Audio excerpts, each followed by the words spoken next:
Hello बच्चों, कैसे हैं आप सभी। वेलकम है आप सभी का अल्फा इंस्टीट्यूट में। जैसा कि आप लोगों को पता है कि परीक्षा की तैयारी तो करनी ही है, ठीक है। परीक्षा की तैयारी करने के लिए आपको क्या करना होगा, पढ़ाई करनी होगी। पढ़ाई करने के साथ साथ आपको ऐसा नहीं है कि केवल पढ़ाई ही करना है, ठीक है। क्या करना है, पढ़ाई के साथ साथ आपको हर चीज़ करना है, लेकिन आपका जो टारगेट है उसे क्या करना है, तो अचीव करना है, ठीक है। आपने एक, ठीक है, एम लेकर पढ़ाई करना शुरू कीजिए, ठीक है। आप अपना कोई एम लीजिए, उसके बाद अपनी पढ़ाई क्या करिए, शुरू करिए, ठीक है। तो उसके लिए मैंने आपकी तैयारी को मतलब कुछ नहीं किए हैं, तो उसको और भी अच्छा करने के लिए, क्या, आपकी तैयारी और भी अच्छा करने के लिए मैंने लेके आया है आप लोगों के लिए ही क्या, ऑब्जेक्टिव क्वेश्चन, ठीक है। ऑब्जेक्टिव क्वेश्चन में ये है कि क्या क्या, जैसे आपके पास 4 ऑप्शन आते हैं, क्या आपके ऑब्जेक्टिव क्वेश्चन में 4 ऑप्शन दिए होते हैं, तो वो 4 ऑप्शन में से कोई एक सही होगा। ऐसा तो नहीं है कि आपके 4 ऑप्शन में से क्या होगा कि चारों सही होगा, ऐसा तो होगा नहीं। क्या, जब उसको आपको एकदम कॉन्सेप्ट क्लियर होगा तभी आप बता पाएंगे कि वो 4 में से कौन सबसे ज़्यादा ठीक है, मतलब 4 में से कौन ऑप्शन आपका क्या है, एक सही है, ठीक है। तो उसके लिए मैं लेके आई हूँ आप लोगों के लिए ही क्या, ऑब्जेक्टिव क्वेश्चन, वो भी किस लेसन का, तो 5वें लेसन का। क्या है उस चैप्टर का नाम क्या है, तो पीरियोडिक क्लासिफिकेशन ऑफ एलिमेंट्स। क्या, इसको कहते हैं तत्वों का आवर्ती वर्गीकरण। क्या, तत्वों का आवर्त वर्गीकरण, ठीक है। वैसे आपको पता होगा कि जो मतलब कहा जाता है कि पीरियोडिक टेबल जो बना गया है उसी में आपके सभी तत्व रखे गए हैं। क्या, तो जो पीरियोडिक टेबल आपका बना हुआ है उसी में आपके सभी तत्व रखे गए हैं, ठीक है। तो उस तत्व को आपको क्या करना है, तो उसी का आपका, ठीक है, आप बांटना है, वर्गीकृत करना है, ठीक है। क्या करना है, तो उसी को कैसे कैसे वर्गीकृत किया गया है इस चैप्टर में आपको बताए गए हैं, ठीक है। तो जैसे इसमें आपको पता होगा कि कोई भी मतलब कि कहीं से भी अगर आप पढ़े होंगे क्या, आवर्त सारणी। क्या, तो आवर्त सारणी अगर आप कहीं से भी पढ़े होंगे तो उसमें आपको बताया जाता है कि आवर्त सारणी में कितने तत्व रखे गए हैं। कितने तत्व रखने के बाद आपको ये बताया गया होगा कि आवर्त सारणी जो होता है, ठीक है, जो आवर्त सारणी होती है उसके अंतर्गत क्या, उसके अंतर्गत कितने वर्ग पाए जाते हैं। उसके साथ साथ वर्ग के साथ साथ आपको ये बताया गया होगा कि कितने आवर्त होते हैं, ठीक है। अगर नहीं पता है तो मैं आपको बताती हूँ कि आवर्त सारणी में कितने तत्व होते हैं, कितने वर्ग होते हैं और कितने आवर्त होते हैं, ठीक है। तो ये बताया गया है आपको कि आवर्त सारणी जो है क्या, कि आवर्त सारणी जो है उसके अंतर्गत आपके 118 तत्व हैं। क्या, 118 तत्व हैं। उसके साथ साथ उसमें आपसे मैंने तीसरा क्वेश्चन यही लिया था, या दूसरा क्वेश्चन में, कि वर्ग और आवर्त कितने होते हैं। तो आवर्त सारणी में आपके वर्गों की संख्या जो होती है वो कितनी होती है, कितनी होती है, आपकी वर्गों की संख्या 18 होती है। क्या, ये मैं आधुनिक आवर्त सारणी की बात कर रही हूँ, ठीक है। तो उसमें जो वर्गों की संख्या होती है वो कितनी होती है, आपकी कितनी होती है, तो 18। उसके बाद आवर्त की संख्या जो होती है, आवर्त की संख्या जो होती है वो कितनी होती है, 7 होती है। आइए मैं आपको बताती हूँ कि कैसे आप पहचान पाएंगे आवर्त सारणी में, कैसे आप पहचान पाएंगे आवर्त सारणी में, ठीक है, कि उसके बीच में आपका आवर्त सारणी में आप कैसे पहचान पाएंगे कि कहाँ आपका वर्ग स्थित है और कहाँ आपका आवर्त स्थित है, ठीक है। तो सबसे पहले जो आपको ये पता होना चाहिए कि आवर्त सारणी में भी 4 प्रकार के ब्लॉक बांटे गए हैं। जैसे कि कहा जाता है ना कि एक ही परिवार में एक ही परिवार में सभी लोग हैं, लेकिन सबका घर में, ठीक है, सभी लोग हैं, लेकिन जो सबका घर है वो क्या क्या है, अलग अलग है। आजकल के समय में देख रहे हैं हर लोग अपने अपने एक एक अलग अलग सेपरेट रूम में रहते हैं। भले ही परिवार एक ही है, घर क्या है, एक ही है, लेकिन रहने के लिए क्या, तो रहने के लिए सबको एक एक कमरा चाहिए। उसी प्रकार से ये भी आधुनिक सारणी भी है, उसमें आपके SPDF 4 क्या, तो 4 आपके ब्लॉक बांटे गए हैं, ठीक है। उसको आवर्त सारणी में यस को यहाँ रखा गया है, उसके बाद डी को यहाँ रखा गया है, उसके बाद पी को यहाँ रखा गया है, उसके बाद यफ वाले को यहाँ रखा गया है, ठीक है। इसमें ये बताया गया है इसमें कि अब इसको रखने का क्रम कैसे है, आप कैसे इसमें रख पाएंगे, ठीक है, इस वाले में, ठीक है। कैसे मतलब ये पता चलेगा आपको कि इसमें एलिमेंट को हमको कैसे रखना है, कैसे पता चलेगा कि इस एलिमेंट को आप ले जाइए पी में, इस एलिमेंट को ले जाइए आप यस में, इस एलिमेंट को आप ले जाइए डी में, और इस एलिमेंट को आप ले जाइए किस में, तो यफ में, ठीक है। तो इसको पता करने के लिए आपको क्या आना चाहिए, तो इलेक्ट्रॉनिक कॉन्फ़िगरेशन, क्या, तो इलेक्ट्रॉनिक कॉन्फ़िगरेशन, ठीक है। इलेक्ट्रॉनिक विन्यास करने से ये होगा कि आपको लास्ट वाला इलेक्ट्रॉन जिसमें भी जाएगा, किसमें, तो जिस कक्षक में आपका जाएगा, किसमें, जिस कक्षक में आपका जाएगा वही आपका क्या बताएगा कि यस ब्लॉक का एलिमेंट है, पी ब्लॉक का एलिमेंट है, डी ब्लॉक का एलिमेंट है, या फिर एफ ब्लॉक का एलिमेंट है, ठीक है। तो उसके लिए मान लीजिए सपोज दैट मैंने ले लिया क्या, सबसे एग्जांपल सिंपल जो होता है, हर जगह आप लिए जाते हैं क्या, सोडियम को, हर जगह देखते हैं तो सोडियम सबसे पहले एग्जांपल में ले लिया जाता है। अगर सोडियम को हम लेते हैं तो इसका परमाणु क्रमांक कितना है, तो कितना है 11, ठीक है। परमाणु क्रमांक इसका कितना है, तो 11, ठीक है। जब 11 को मैं लेती हूँ, यहाँ करती हूँ क्या, 1s2 2s2 2p6 3s1, ठीक है।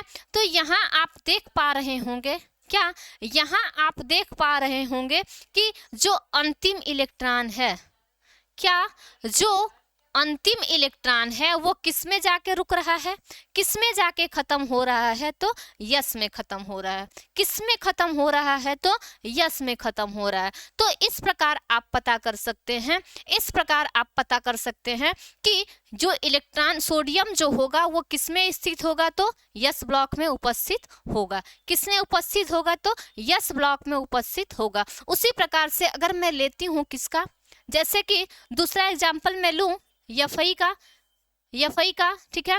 जब दूसरा एग्जाम्पल मैं एफई का लेती हूँ, इसका जो होता है परमाणु क्रमांक वो कितना होता है, 26 होता है, कितना होता है, तो 26 होता है, ठीक है। जब इसका इलेक्ट्रॉनिक कॉन्फ़िगरेशन करते हैं, ठीक है, तो इस प्रकार से हम लिखते हैं क्या, फिर 3s2 3p6 4s2, फिर उसके बाद देख लेना 3d में अभी कितना जाएगा, ठीक है। तो 10 10 20 और 6 26। आप यहाँ से देख पा रहे होंगे कि अंतिम इलेक्ट्रॉन आपका किस में पहुँच रहा है, किस में पहुँच रहा है, तो डी में गया। तो ये किस ब्लॉक का तत्व होगा, तो डी ब्लॉक का तत्व होगा, किस ब्लॉक का तत्व होगा, तो डी ब्लॉक का तत्व होगा। ऐसे ही आप कोई भी तत्व आपको दिया रहे, अगर आपको परमाणु क्रमांक पता है, क्या, परमाणु क्रमांक अगर आपको पता है तो आप क्या करेंगे कि उसका इलेक्ट्रॉनिक विन्यास करके और उसको उसी ब्लॉक में डाल सकते हैं, जिसका लास्ट इलेक्ट्रॉन आपका जिसके पास पहुंचेगा उसको उसी ब्लॉक के तत्वों में गिनती करेंगे, ठीक है। तो इस प्रकार आपको समझ में आया कि किस प्रकार से ये ब्लॉक में, ठीक है, एलिमेंट को रखा गया है। उसके बाद मैं ये बताना चाह रही थी, उसी प्रकार से आप पी का भी कोई एग्जाम्पल ले सकते हैं, जैसे कि उसमें ऑक्सीजन ले सकते हैं, या फिर बोरान ले सकते हैं, या फिर कार्बन ले सकते हैं, या फिर फ्लोरीन ले सकते हैं, या फिर कोई भी एलिमेंट मतलब कि जो आपको नहीं पता है ले लीजिए। उसके बाद इलेक्ट्रॉनिक विन्यास करिए और जिसमें वो जाता है उसको उसमें रख दीजिए, बस यही करना है। उसी प्रकार से ये आपका क्या है, ये आपका जो दिया हुआ है उसी प्रकार से एफ पे भी लेना होगा, क्या, एफ का भी उसी प्रकार से करना होगा। तो उसके लिए आप क्या करेंगे, कोई एलिमेंट लेंगे और चेक कर लेंगे, अगर एफ में आ जाता है लास्ट इलेक्ट्रॉन उसको एफ पे रख देंगे, अगर जिसमें आता है लास्ट इलेक्ट्रॉन उसी में आपको क्या करना है, तो रखना है, ठीक है। उसके बाद आपको मैं ये बताना चाह रही थी क्या, कि वर्ग और आवर्त के बारे में, ठीक है। तो आवर्त सारणी जो होती है इसमें आपको क्या मिला है, तो 18 वर्ग मिले हुए हैं, ठीक है। मैं इसको इरेज करती हूँ।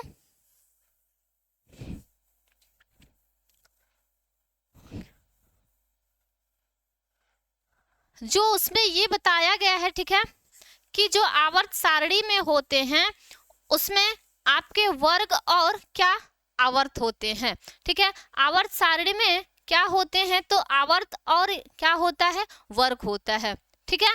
तो इस प्रकार से जो क्षैतिज होता है, क्षैतिज मतलब कि नीचे जमीन की तरफ क्या होता है, लेटा हुआ होता है, ठीक है, उसे क्या कहते हैं हम, उसे हम आवर्त कहते हैं। और जैसे ये खंभा टाइप का, पोल टाइप का होता है, ठीक है, ये आपके पोल टाइप के जो होते हैं ये आपके क्या कहलाते हैं, वर्ग कहलाते हैं, ठीक है। क्या होते हैं, तो वर्ग होते हैं, ठीक। मतलब आपको पता चला कि आवर्त सारणी में जो क्षैतिज वाली लाइनिंग होगी, ठीक है, क्या जो क्षैतिज वाली मतलब कि पट वाली जो लाइन होगी उसको आप क्या कहेंगे, आवर्त कहेंगे। और जो उसमें खड़ा वाला होगा ऐसे करके, क्या ऐसे करके जो खंबे की तरफ खड़ा होगा उसको आप क्या मानेंगे, वर्ग मानेंगे, ठीक है। तो उसी प्रकार से उसमें बताया गया है आवर्त सारणी में कि जो खंभा वाली लाइन है मतलब जो खड़ा है वो कितना है, तो 18 है। और जो पट है मतलब जो लेटा हुआ है वो कितनी लाइन है आपके पास, तो 7 है। तो वो जो लेटा हुआ लाइन है वो 7 होती है और जो खड़ा वाली लाइन होती है वो कितनी होती है, 18 होती है, ठीक है। यहाँ तक सभी को क्लियर है? अगर यहाँ तक सभी लोगों को क्लियर है तो फिर आगे चलते हैं, ठीक है।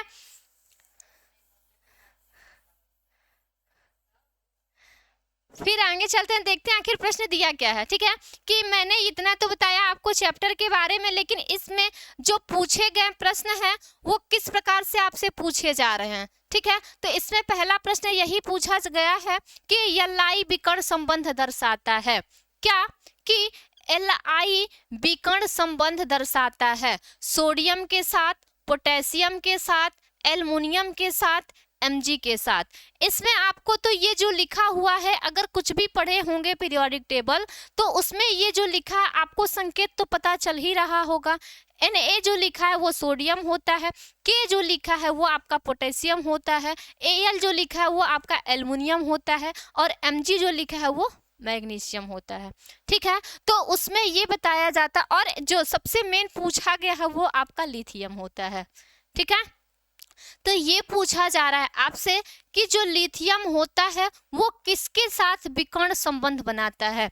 विकर्ण संबंध के लिए आप जानते होंगे लगभग, जो अगर पढ़े होंगे सरल रेखा ओखा, ठीक है, तो उसमें बताई जाती है क्या, या फिर मतलब कहा जाए तो सरल रेखा में आपका चैप्टर होगा, ठीक है। तो उसमें विकर्ण की बात कही गई होगी तो एक ऐसे कुछ आयत का होगा क्रम, ठीक है, आयत का क्रम होगा।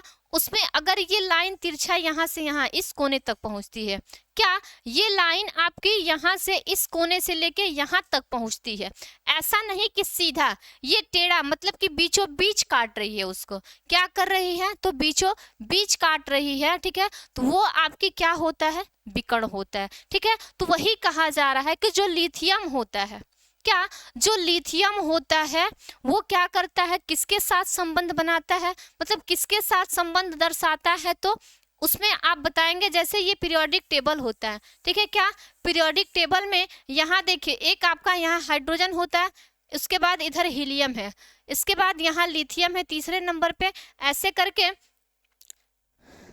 फिर यहाँ से आपका बेरिलियम है, यहाँ से फिर आगे इधर वाला एलिमेंट दिया हुआ है, ठीक है। ये ऐसे करके क्रम है और यहाँ आपका क्या है, Mg है, ठीक है। मतलब कि यस ब्लॉक के जो तत्व हैं उसको मैं लिख रही हूँ, क्या होता है यस ब्लॉक के तत्व, तो हलीना का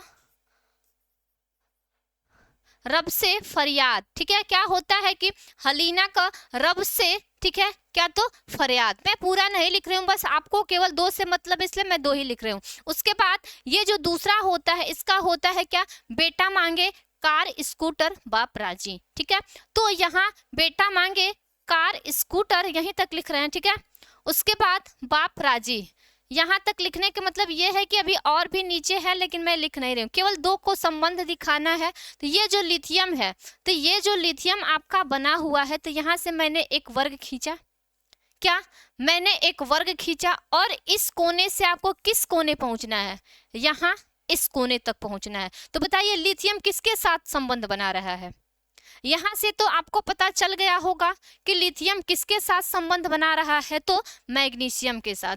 किसके साथ बना रहा है, तो मैग्नीशियम के साथ। अगर आपसे पूछा जाए कि बेरिलियम किसके साथ संबंध बना रहे, तो यहाँ से फिर इस कोने से हम बेरिलियम तक जाएंगे, इस कोने से हम कहाँ तक जाएंगे, तो बेरिलियम के पास तक जाएंगे। ठीक है, तो यहाँ से आपको पता चल रहा है इसका सही जवाब क्या होगा।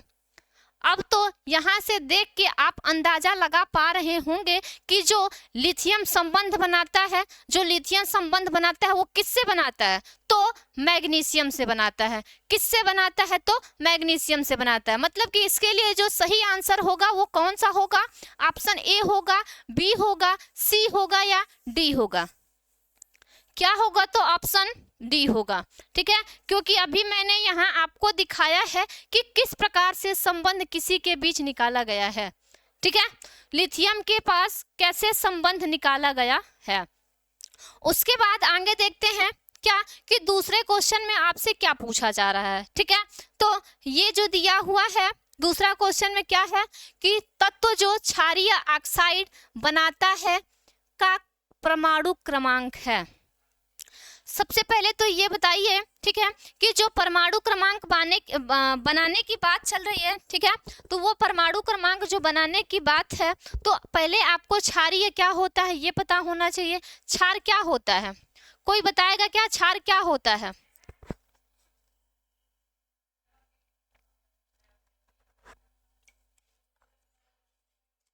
क्षार के बारे में पता है, आपको पता होगा कि क्षार जो होता है, ठीक है, वह अपने जलीय विलयन में क्या करता है, तो जलीय विलयन में OH माइनस आयन देता है।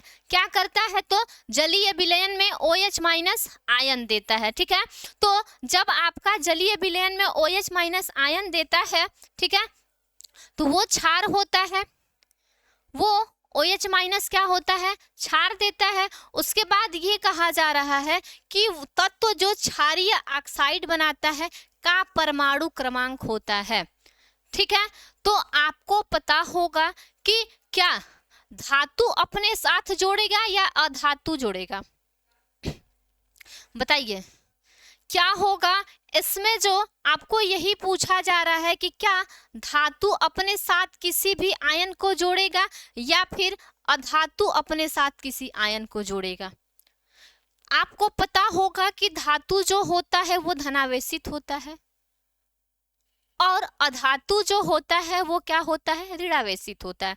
तो बताइए, जब ये ऋणावेशित है, ये है ऑलरेडी, ये ऋणावेशित है, ये ऑलरेडी अपने आप में ही खुद ऋणावेशित है, तो क्या ये कोई ऋणावेशित इसको ऐड करेगा, नहीं करेगा। ये दोनों के बीच में क्या होने लगेगा, रिपल्सन होने लगेगा, दोनों एक दूसरे से दूर जाने लगेंगे। क्या, दोनों ही एक दूसरे से दूर जाने लगेंगे। ठीक है, तो इसमें यही बताया गया था क्या कि इसमें आपसे यही पूछा जा रहा है कि कोई भी होगा जो अपने साथ OH को ऐड करेगा, ऑक्साइड को क्या करेगा, ऐड करेगा। ठीक है, ऑक्साइड को ऐड करेगा, मतलब OH माइनस को ही नहीं, ऑक्सीजन को।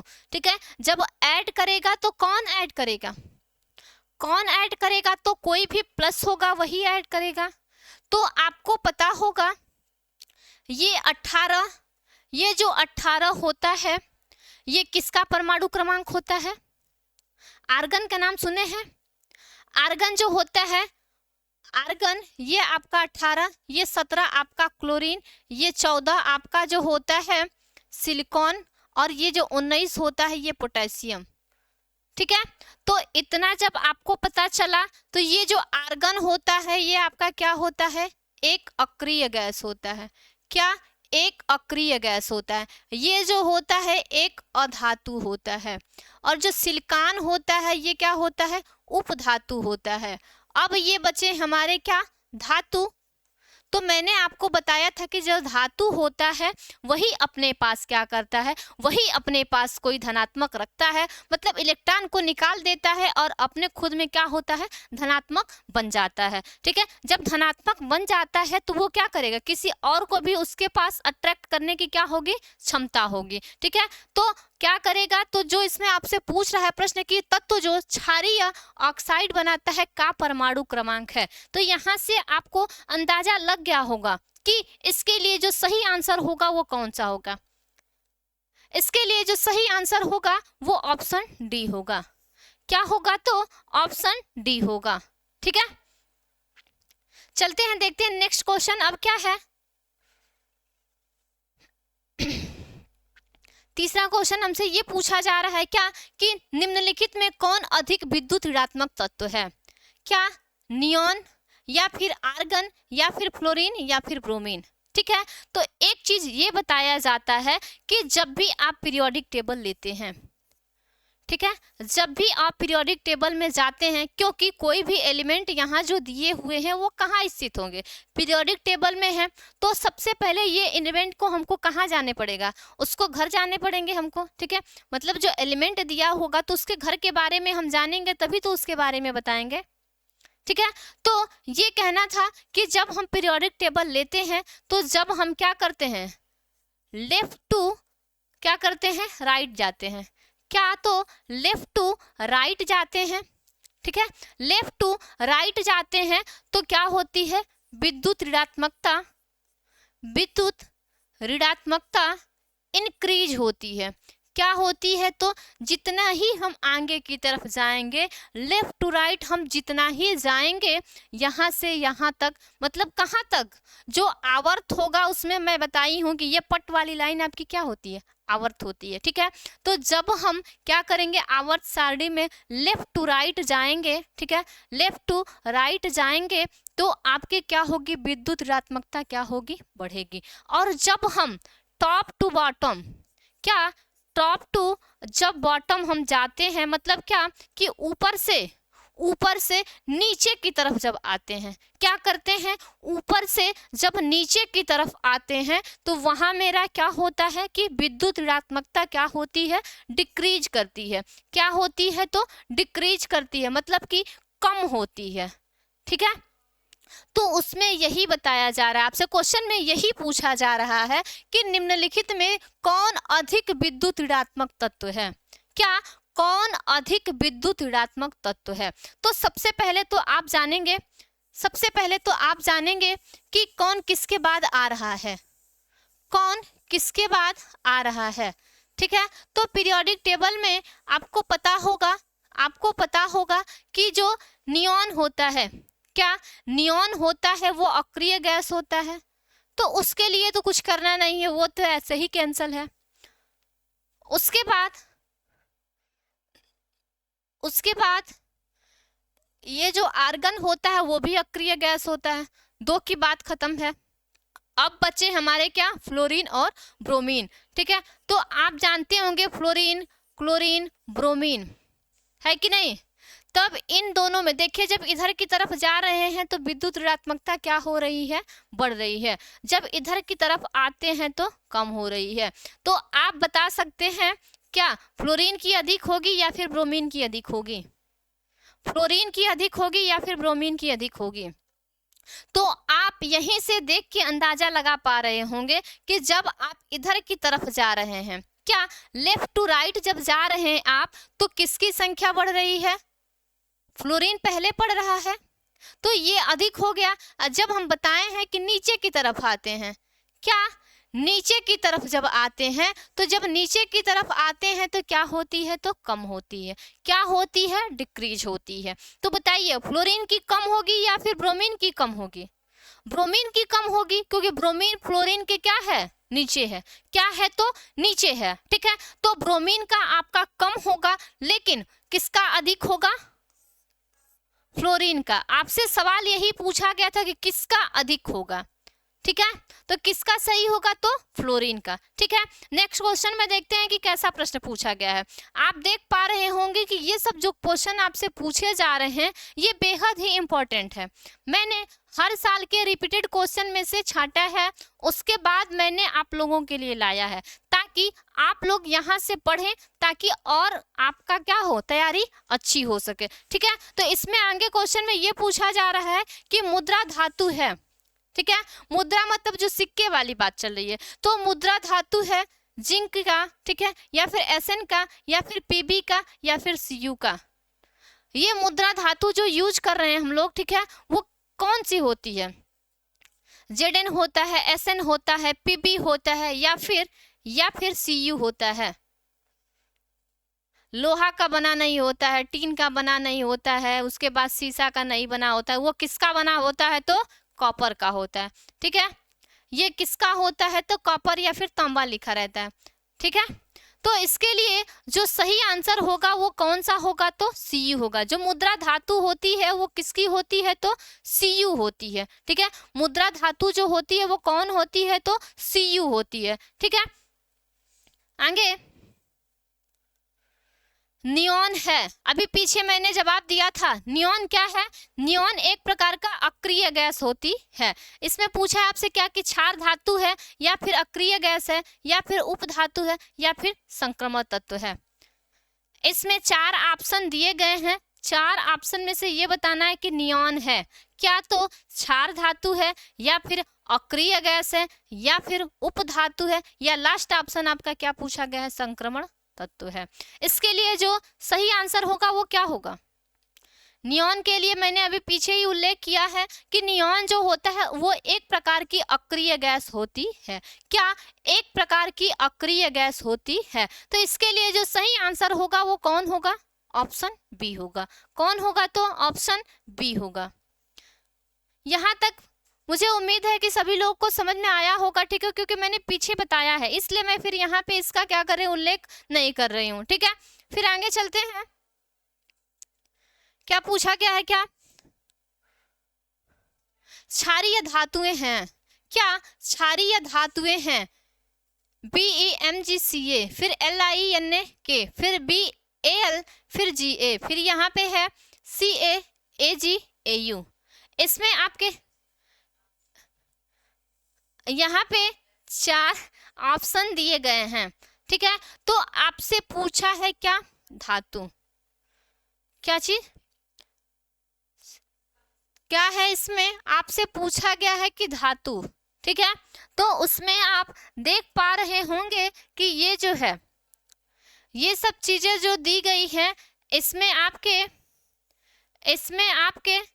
दिए गए हैं। ठीक है, धातु तो दिए गए हैं लेकिन आपका एक होता है क्षारीय धातु, एक होता है मृदा क्षारीय धातु।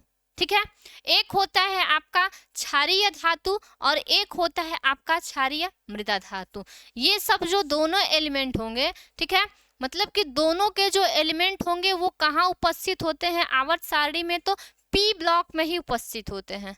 कहाँ उपस्थित होते हैं तो पी ब्लॉक में नहीं, यस ब्लॉक में उपस्थित होते हैं। ठीक है, यस ब्लॉक में उपस्थित होते हैं। तो यस ब्लॉक के अंतर्गत केवल आपके पास 2 ही वर्ग हैं। कितने वर्ग हैं तो 2 वर्ग हैं। पहला वाला जो होता है वो क्षारीय होता है। क्या? पहला वाला क्षारीय होता है और जो दूसरा वाला बचा है यही आपका मृदा क्षारीय होता है। ठीक है, तो उसमें आपसे पूछा है क्या? क्षारीय। तो जो पहला का जो है उसमें मैंने बताया है आपको कि हलीना का रब से, ठीक है, फरियाद ना। तो यहाँ से इसमें जो दिया गया है मतलब कि इसमें पहले वाले में आप देख पा रहे होंगे कि हाइड्रोजन तो नहीं मिल पा रहा है लेकिन लिथियम कहाँ मिल रहा है? इसी के अंतर्गत है। उसके बाद लिथियम के नीचे क्या है? सोडियम है। सोडियम के नीचे क्या है तो पोटेशियम है। तो और यहाँ पे कोई एलिमेंट इसके अलावा यहाँ मैच कर रहा होगा तो होगा, लेकिन इसके अलावा कोई ऑप्शन में और मैच नहीं कर रहा है। ठीक है, नहीं मिल रहा है। जब नहीं मिल रहा है तो मैंने आपको बताया है कि पहला वाला जो वर्ग होता है वो आपका क्षारीय धातु होता है। जो दूसरा वाला वर्ग होता है वो आपका क्या होता है तो मृदा क्षारीय धातु होता है। ठीक है, जब मृदा क्षारीय धातु होता है तो उसको लेना नहीं, आपसे जो पूछा है वही बताना है। ठीक है, तो उसके लिए जो सही आंसर होगा वो कौन होगा? उसके लिए जो सही आंसर होगा वो कौन होगा? ऑप्शन बी जो होगा। ठीक है, क्या? ऑप्शन बी जो होगा इसके लिए सही आंसर होगा। ठीक है, ऑप्शन बी में ही आपके क्षारीय धातु पाए गए हैं। ठीक है, तो इसके लिए सही आंसर होगा वो बी होगा। आगे क्या पूछा? इसमें तत्वों के आवर्ती वर्गीकरण में अष्टक सिद्धांत दिया गया है। इसमें ये पूछा गया है क्या कि तत्वों के आवर्तीय वर्गीकरण में अष्टक सिद्धांत दिया गया है। किसके द्वारा? कि डोबे राइनर के द्वारा या फिर न्यूलैंड के द्वारा या फिर मेंडलीफ के द्वारा या फिर कोई नहीं। जो न्यूलैंड का अष्टक नियम कहा ही गया है, ठीक है, अष्टक नियम आपसे पूछा गया है और इसमें कहा गया है ये कि अष्टक सिद्धांत किसने दिया है, क्या डोबे राइनर ने दिया है या फिर न्यूलैंड ने दिया है या फिर मेंडलीफ ने दिया है या फिर इसमें से कोई नहीं है।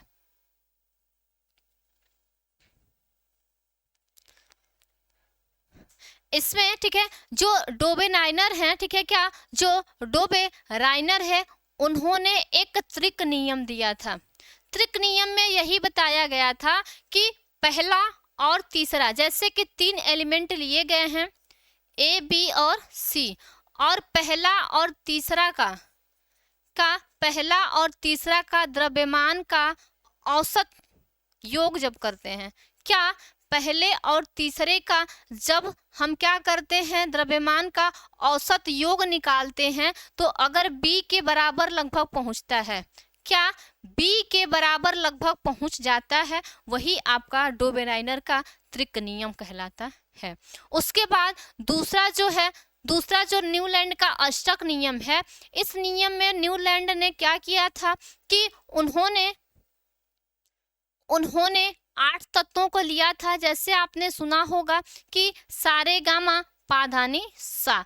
इसमें न्यूलैंड के अष्टक नियम में यही बताया गया था कि पहला और आठवां, क्या पहला और आठवां तत्व जो होगा उन दोनों का गुण आपस में मिलता होगा, क्या उन दोनों का गुण आपस में मिलता होगा। तो न्यूलैंड के अष्टक नियम में ही, ठीक है, ये बताया गया है कि पहला और आठवां जो तत्व होगा उसका दोनों का गुण मैच करता है। उसके बाद मेंडलीफ जो है, मेंडलीफ ने क्या किया था, आवर्त सारणी दिया था। क्या दिया था, तो आवर्त सारणी दिया था, तो मतलब ये भी नहीं होंगे, ये भी नहीं होंगे, ये भी नहीं होंगे। तो अब बचे कौन, अष्टक का नियम कौन दिया था, तो न्यूलैंड ने दिया था, ठीक है। इसके लिए जो सही आंसर होगा वो कौन होगा, तो ऑप्शन बी होगा, सही होगा, ठीक है, ऑप्शन बी क्या होगा, सही होगा। ठीक, आगे प्रश्न देखते हैं। क्या कि सिलिकॉन है, क्या सिलिकॉन है एक धातु, अधातु, उपधातु या फिर मिश्र धातु। सिलिकॉन जो होता है वो कौन सी होता है, ठीक है, धातु की कैटेगरी में है या फिर अधातु की कैटेगरी में है या फिर उपधातु में है या फिर मिश्र धातु में है। मैंने पीछे अभी जो चल रहा था कुछ, तो मैंने उसमें आपको बताया था कि सिलिकॉन जो SI आया था, मैंने उसको बताया था क्या कि उपधातु होते हैं। अगर एक चीज पहचान बताई जाती है, ठीक है, धातु और अधातु को पहचानने के लिए एक पहचान बताई जाती है कि जब आपकी धातु होगी,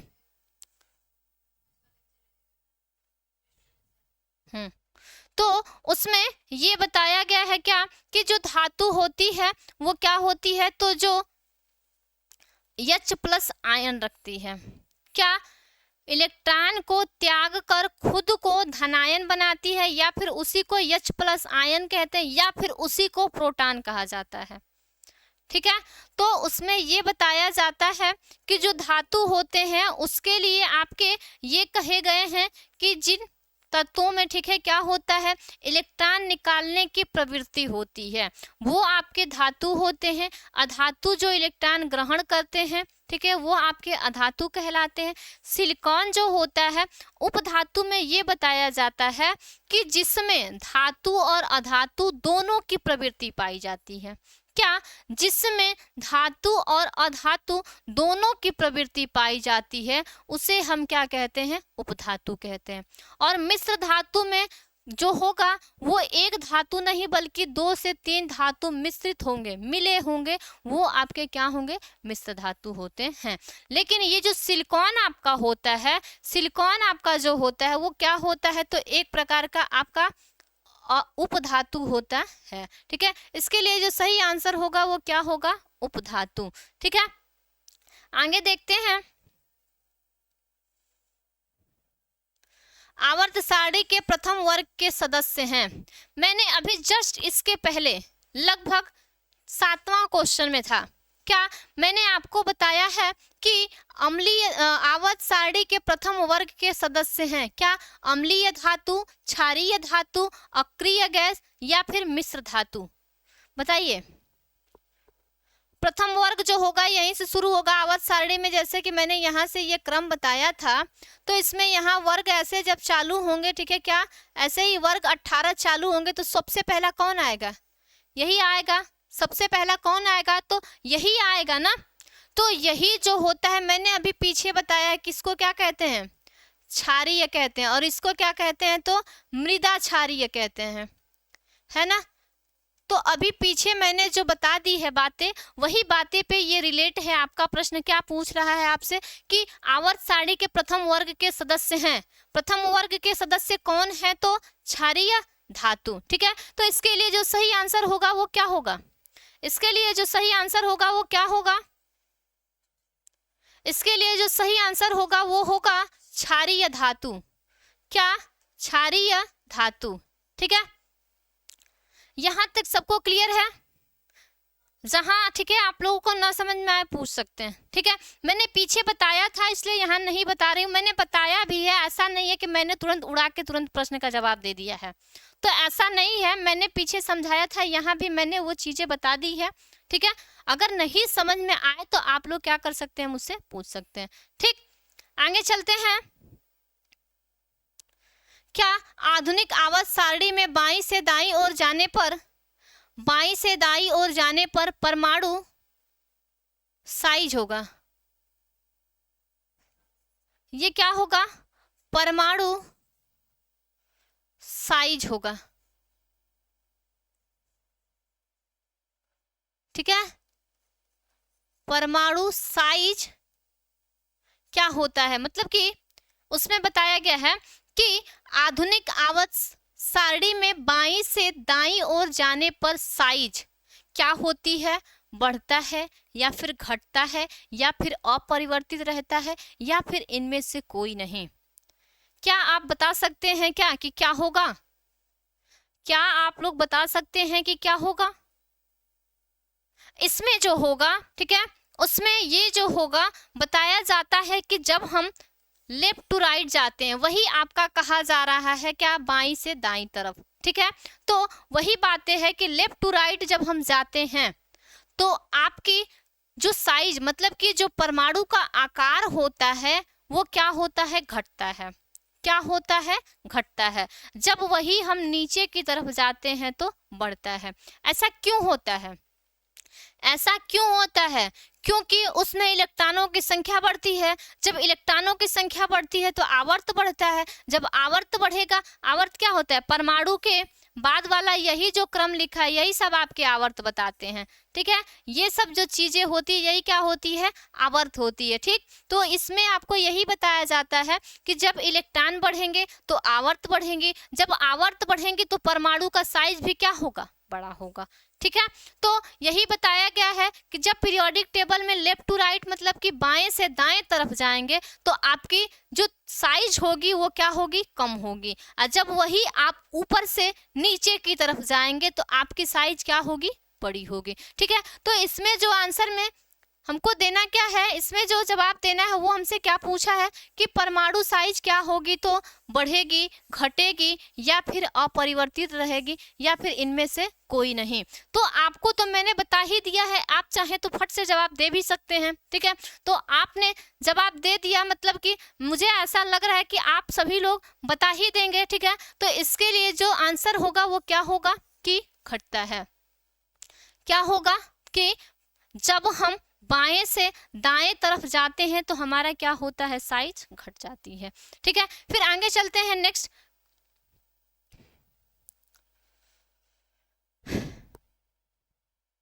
क्या 1 पीएम, जिसको क्या कहते हैं? पिकोमीटर, बराबर होगा? ये आपका यूनिट कन्वर्जन है, मतलब कि जो मात्रक होता है वही आपका बदला गया है, ठीक है। तो उसमें आपसे पूछा है क्या कि 1 पिकोमीटर बराबर होगा, ठीक। तो उसमें जैसे आप बदलते हैं, कहीं कहीं आपको दिया रहता है, जैसे समय को अगर लेते हैं तो कहीं सेकंड में दिया रहता है, कहीं मिनट में दिया रहता है, कहीं घंटा में दिया रहता है। उसी प्रकार से ये भी है आपका ठीक है, कि यूनिट कन्वर्जन में बताया गया कि 1 पिकोमीटर होता है वो कितने के बराबर होता है, 1 पिकोमीटर जो होता है वो कितने के बराबर होता है। ठीक है, तो ये कितने के बराबर होता है, ये जो होता है आपका 10 के घाते -12 मीटर होता है। क्या 10 के घाते -12 मीटर होता है। ठीक है,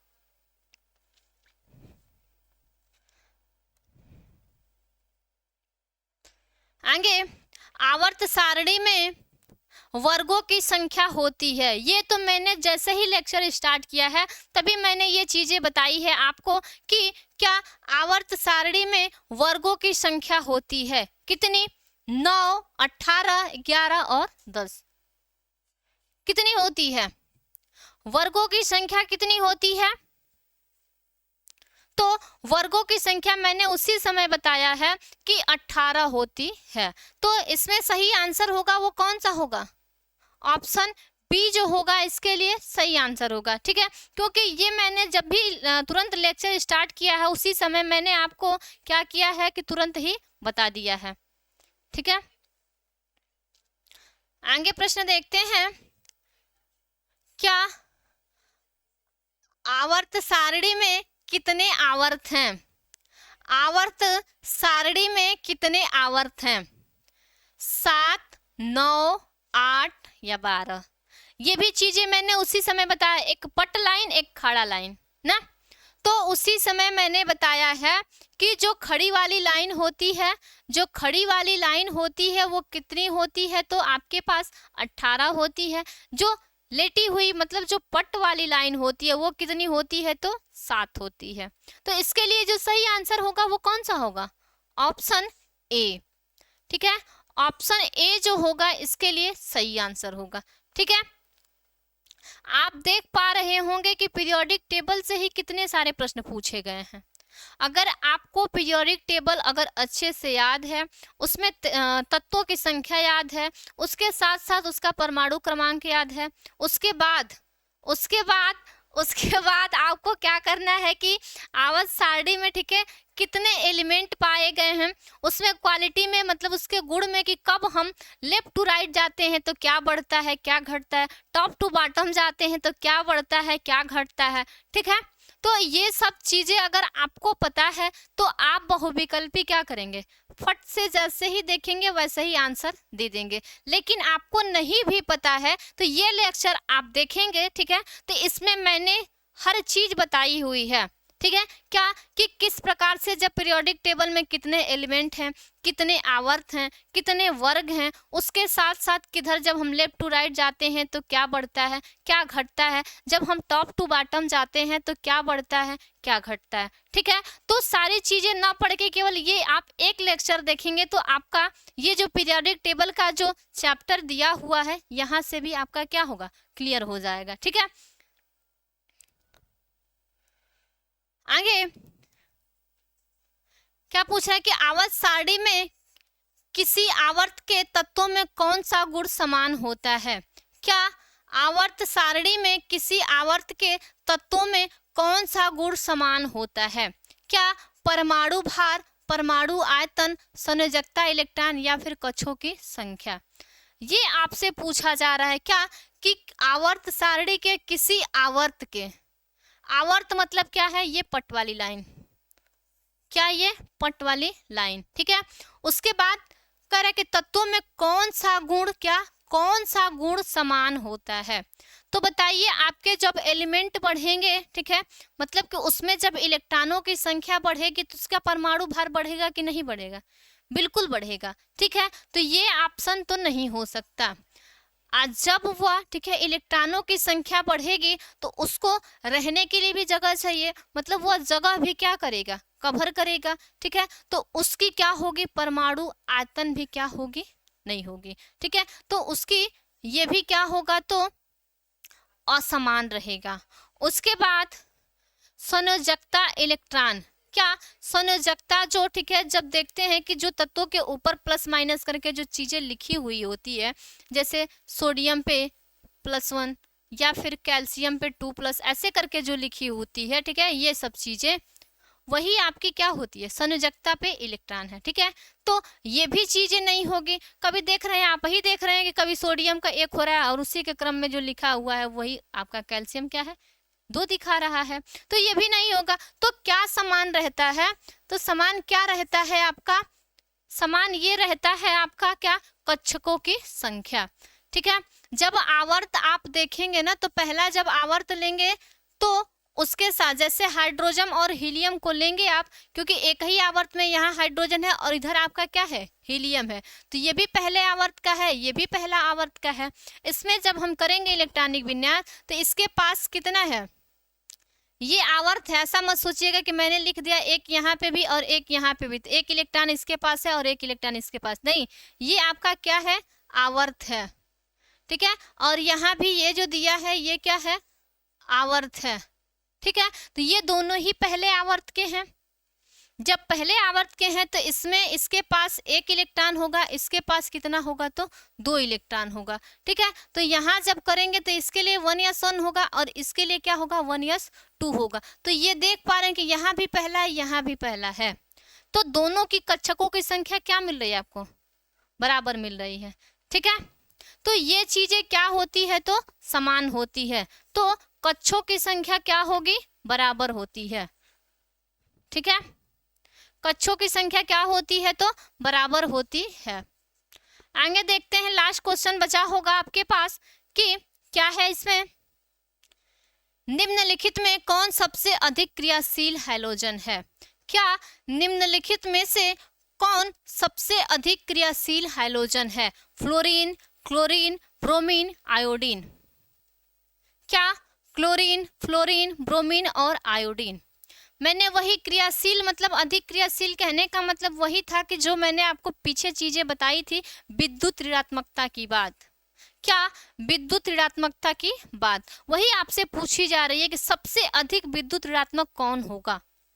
तो मैंने आपको बताया है कि जब वहां आप ऐसे जाते हैं तो यहाँ से इंक्रीज हो रहा था और जब इधर की तरफ जाते हैं तो क्या होता था, डिक्रीज हो रहा था। ठीक है, मतलब कि जब हम पीरियोडिक टेबल में क्या करते हैं कि जब हम लेफ्ट टू राइट जाते हैं तो विद्युत ऋणात्मकता क्या होती है, बढ़ती है। जब वही हम टॉप टू बॉटम जाते हैं तो वहां विद्युत ऋणात्मकता क्या होती है, कम होती है।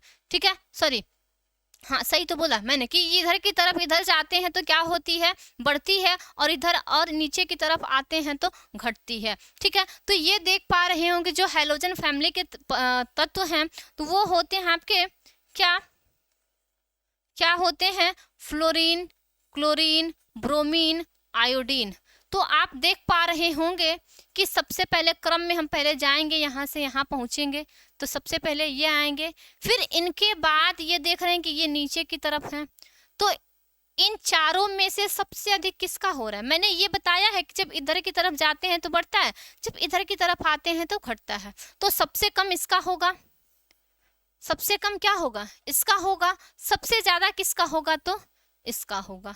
ठीक है, तो यहाँ से आप इसका जवाब दे सकते हैं कि इसके लिए सही आंसर होगा वो कौन सा होगा, इसके लिए जो सही आंसर होगा वो फ्लोरीन होगा। ठीक है, यहाँ तक ठीक है, मैंने जो चीजें बताई है यहाँ तक सभी को क्लियर है क्या।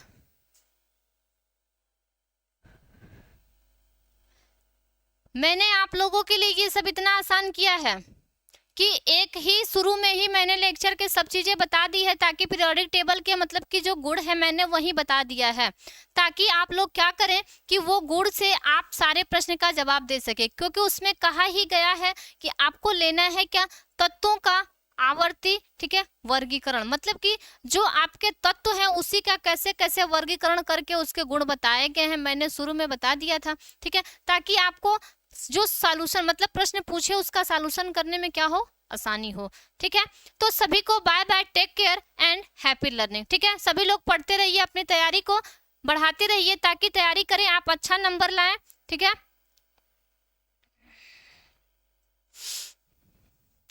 सभी को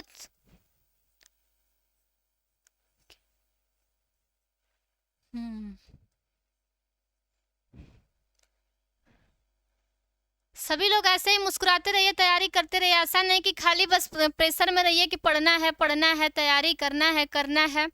अब इतना भी प्रेशर नहीं जितना आप लोग सोच लेते हैं।